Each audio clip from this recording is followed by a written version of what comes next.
USS Enterprise, CV-6.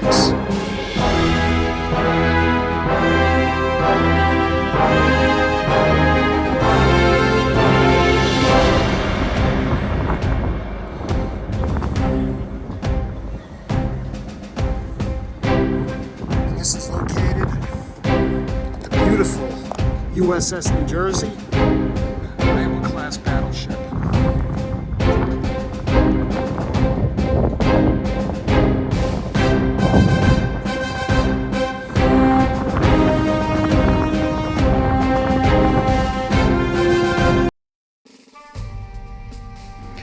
Built by Newport News Shipbuilding between 1934 and 1938, USS Enterprise, CV-6, earned 20 battle stars during World War II, more than any other warship. The Big E and her air group are credited with an incredible 911 enemy aircraft shot down, 71 ships sunk, and 192 damaged. The ship was also awarded a Presidential Unit Commendation, Navy Unit Commendation, and British Admiralty Pennant. Enterprise started World War II as a flagship of Admiral William F. Halsey. She was in action from the first day America was in the war, with several of her aircraft being shot down over Pearl Harbor. While hunting for Japanese warships near Hawaiian waters, she sank the submarine I-70 3 days later. She participated in the early carrier raids in the Central Pacific and the Doolittle raid on Tokyo. She fought Japanese carriers during the battles of Midway, Eastern Solomons, Santa Cruz, and Philippine Sea. Her aircraft helped sink battleships during the naval battle of Guadalcanal and Leyte Gulf. She supported numerous invasions such as Guadalcanal, Saipan, Tinian, Guam, the Philippines, Iwo Jima, and Okinawa. Throughout 1944 and 1945, she and New Jersey operating alongside each other in both 3rd and 5th Fleets.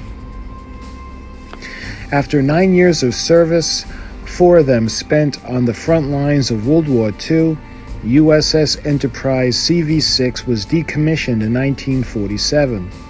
Despite being held in mothball another 9 years, she would never be recalled to service. Her equipment was worn out by the intense wartime conditions and frequent damage. Newer aircraft were growing too large to fit on her elevators, catapults, and hangars, and the United States had an excess of newer ships. Efforts to turn her into a museum ship began almost instantly, with her most famous crew member, Fleet Admiral William F. Halsey, lending his support to the efforts. But in the late 1950s, using retired warships as museums was a new concept. USS Texas, BB-35, opened in 1948, but other contemporary battleships wouldn't be turned into museums until the early 1960s. Because they were named after states, battleships were more likely to find support from their namesake regions than other types of ships. The first aircraft carrier museum ship wasn't opened until USS Yorktown CV-10 arrived in Charleston, South Carolina, a state without a contemporary battleship, back in 1975.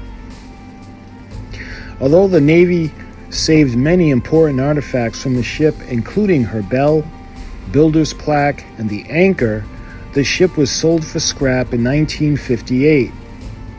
The Lipset Corporation recycled the ship's metal in Kearney, New Jersey. Mr. Henry Hoffman, the engineer responsible for the dismantling of Enterprise between 1958 and 1960, had the foresight to recognize the historical significance of the aircraft carrier's nameplate.